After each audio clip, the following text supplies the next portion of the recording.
In recent news, Twitch streamer Barry claimed that during a live stream that he had access to World of Warcraft account originally belonging to Reckful, a renowned figure in the WoW community who passed away in July of 2020. According to Barry, Reckful's brother sold the account after his passing and eventually changed hands before being given to him by an account reseller. Barry shares in the following clip. Into a level 1.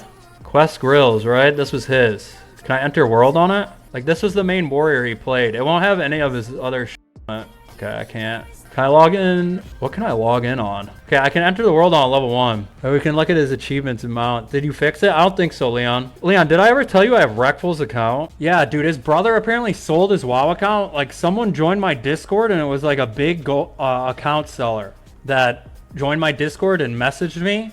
And was like, is this Reckful's account or whatever? And it was. And he's like, I just obtained it for like a lot of money. And it's been like going around a few people since 2020, which is when he died. And then he gave it to me for free because he's like, I'd rather like you have it and it just sits there instead of people like selling it and Holy blue bar, dude. His brother was always a weird and complex guy who also suffered a lot from his now two suicidal brothers. Nothing to judge or analyze. Let them live their lives alone and make mistakes like every human being. If they can find some happiness, good for them. I don't know what the problem even is. At the time of his death, Reckful hadn't been into WoW for something like 7 or 8 years. Think of something you used to do 8 years ago. Now imagine your stuff in it is worth, let's say, $20,000. Now imagine you're dead. Do you want your family to keep the thing you haven't been interested in for 7 or 8 years that they aren't interested in at all? Or do you want them to sell it for the 20,000? Easy choice to me. As outsiders, it can seem upsetting or disrespectful to sell a dead person's things, but if you actually analyze why you're upset about it, it's probably just because you're still upset that the person is dead. And this is another confirmation of that being true. The people left behind can't hoard all of your stuff forever. At best, it will accumulate as more and more people die, and it will slowly rot, and at worst, it will drown the people left behind as they attempt to maintain it all. This is part of why wills are created, so that the people left behind have some form of direction of how to handle your stuff. His main account is still banned, his OG account. This is his second account he made a while after. Reminder that Blizzard banned him on Christmas,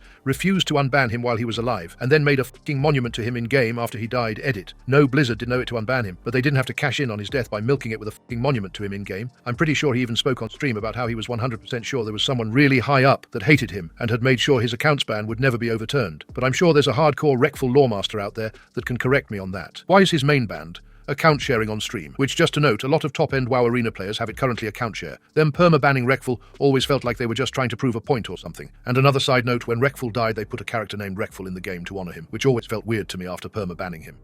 Twitch streamer Zach Asmongold was recognized as the most watched North American streamer for the first quarter of the year, amassing 22.6 million hours watched. This achievement placed him ahead of other prominent streamers, including Kai Cenat and Tim the Tatman. Upon learning of this milestone, Asmongold responded with a single word on social media: sorry. This succinct reply garnered over 150,000 impressions within a few hours, prompting a mix of reactions from fans. Some praised his humility, while others speculated about the context of his response. He is a streamer who is entertaining when he plays video games, and his political takes are usually pretty good as well. And you don't feel like you have to agree with everything he says, you're able to disagree politely and not be perma-banned. Basic rules are no gacha questions, no spamming, and be direct speaking plainly. For everyone acting like this is insane, you should just consider for a second that maybe if you cover current events logically and explain things reasonably and thoroughly and don't run ads, you'll get a high viewership.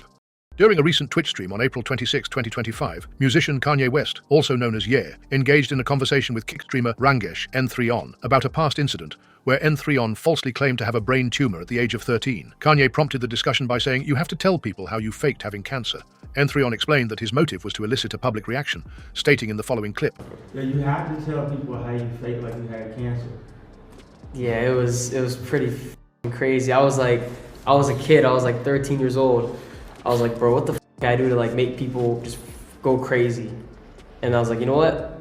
I'm gonna do this. I didn't have a plan, I just did it. And then the worst part is I got caught at the Rockets game. So I was at a Houston Rockets game with my mom, like courtside. I was like, oh my God, I'm so fucking excited. The Houston Rockets, I love them. Yeah. And then they were showing a replay of like a jump shot and I was in the background and then they caught me. Oh, that's when you had died. You faked that you had died? Yeah. Yeah, they called that you was alive? Yeah.